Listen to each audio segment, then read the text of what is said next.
Bro, ये जो नए सीआईसी का अपॉइंटमेंट हुआ है उसको लेकर इतनी चर्चा क्यों हो रही है?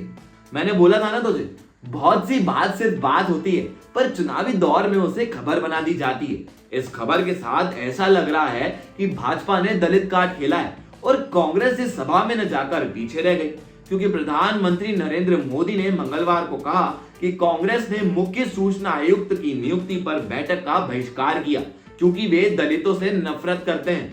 कौन बना है फिर सीआईसी मुखिया?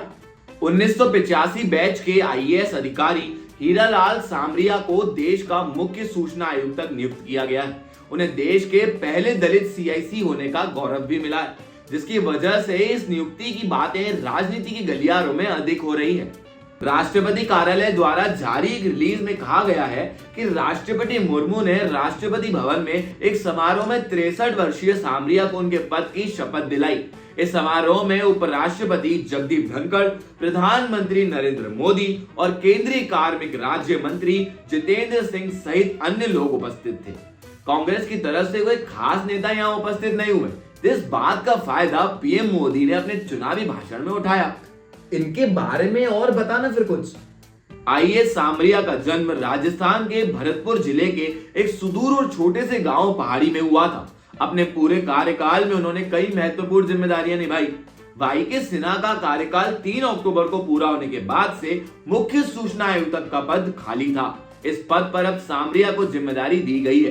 भारतीय प्रशासनिक सेवा के पूर्व अधिकारी सामरिया ने श्रम और रोजगार सचिव के रूप में कार्य कर चुके हैं। इससे पहले उन्होंने 7 नवंबर 2020 को सीआईसी में सूचना आयुक्त के रूप में शपथ ली थी। आईएएस सामरिया की मुख्य सूचना आयुक्त के रूप में नियुक्ति के बाद 8 सूचना आयुक्तों की रिक्ति बाकी है। वर्तमान में आयोग में 2 सूचना आयुक्त हैं।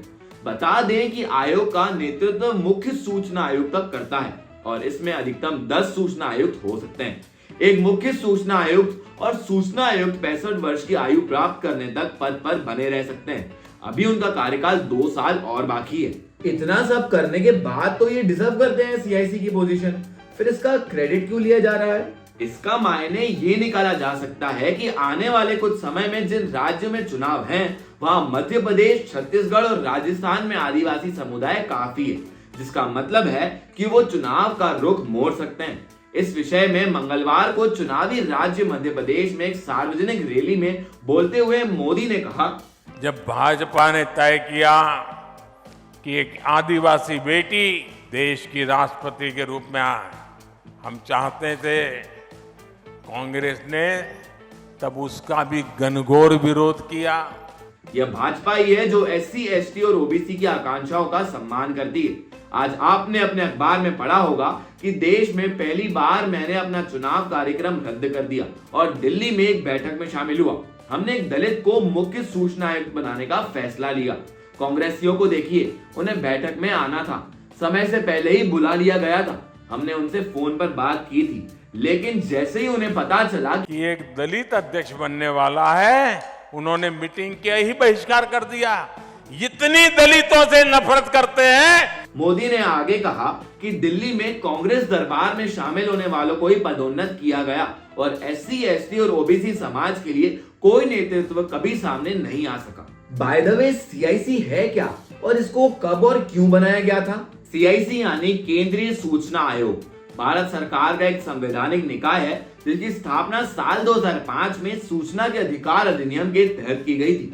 इसका उद्देश्य उन आवेदकों को सुविधा देना है जो किसी सरकारी विभाग या मंत्रालय से मांगी गई सूचनाओं से संतुष्ट नहीं है या उसे सूचनाएं नहीं दी गई है। राष्ट्रपति एक सीमित की सिफारिशों के आधार पर मुख्य सूचना आयुक्त की नियुक्ति करता है, जिसमें प्रधानमंत्री, लोकसभा में विपक्ष का नेता और प्रधानमंत्री, लोकसभा में विपक्ष का नेता और प्रधानमंत्री द्वारा नामित एक कैबिनेट मंत्री शामिल होता है। लेकिन लोकसभा में विपक्ष के नेता अधीर रंजन चौधरी ने सोमवार को राष्ट्रपति मुर्मू को पत्र लिखकर कहा कि सीआईसी के चयन के बारे में उन्हें पूरी तरह से अंधेरे में रखा गया है। ओके, अब समझा।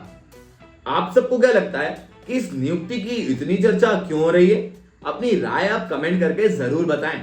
साथ ही इस वीडियो को लाइक और शेयर जरूर कीजिए और इंडिया लीडर चैनल को सब्सक्राइब करें।